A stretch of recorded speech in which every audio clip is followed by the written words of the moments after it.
Pa nadarama. Akyatin natin guys. Hi, hello, good morning. Mega love shout out sa aking mga friends dyan. Welcome to my YouTube channel. Ayan, paakyat si Mama Ems. So, papunta kami sa bahay ni Lulu Bito, yung aming lolo. So, andun sa unahan yung bahay nila. Guys, ayan. 1 month nag-vacation dito sa Bicol kasi nga syempre nagkasakit si Mama Emily ninyo. So, dito ko napili na bumalik sa aking probinsya. Magpagaling, mag-relax, mag-refresh ng utak. Kasi sobra yung pinayat ko sa aking nung ako ay magkasakit. 'Di ba ang sarap dito, guys, oh. Ay.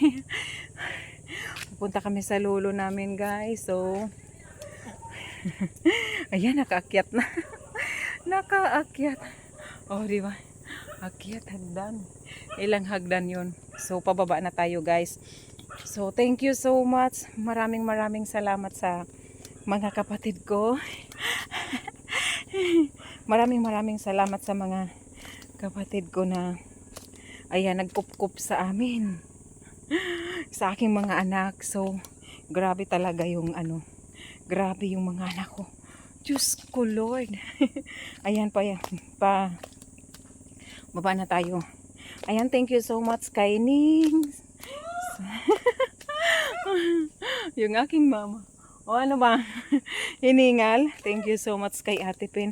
Salamat sa family nyo. Sa family mo ning family mo, Ate Pin. Thank you so much kay Kuya John, kay Francis. So, thank you so much. So, ngayon, ilang days na lang.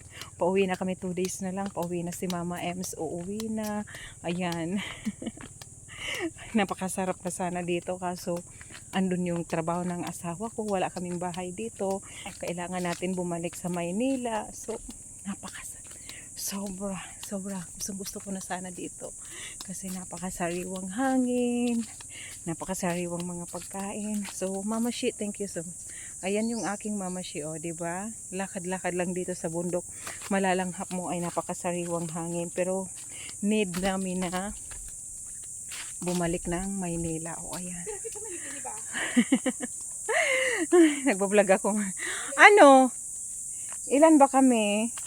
Ang sarap sana ng igot. O, igot. O, nagsisilaglagan. O, ayan o. Napakatamis sana noon ang igot. O, igot.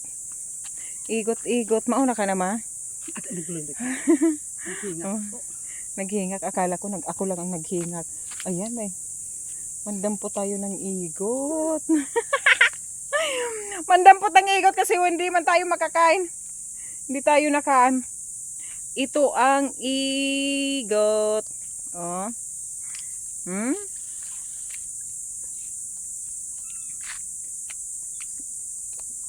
Ang sarap. Managano sa na may aakyat? Hindi ito madumi kasi nalaglang sumabit sa may halaman. O, diba?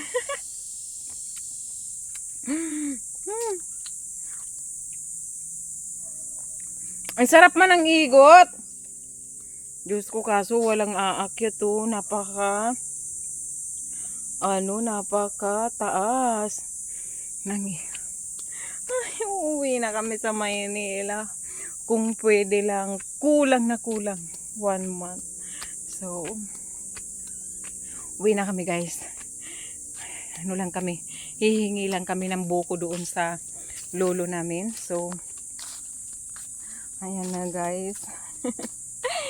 Bago kami umuwi ng Maynila. Kain mo. Ang dami talaga ditong hindi kaya. Sobrang taas ng igot. Grabe talaga. Tingnan nyo, guys, oh. Igot. Oh, di ba? Lahat yan laglag. Ang dami. Oy.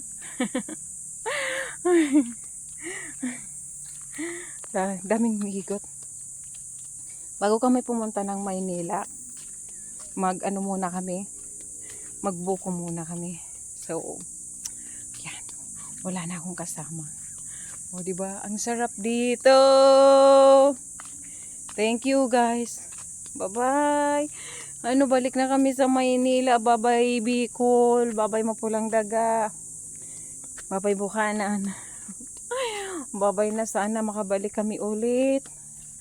Sana, wish ko, sana makabalik kami ulit dito sa napakagandang lugar, Malaparaiso. Habang tumatanda na tayo, hinahanap natin yung sarili natin lugar. So, thank you so much. Salamat sa lahat.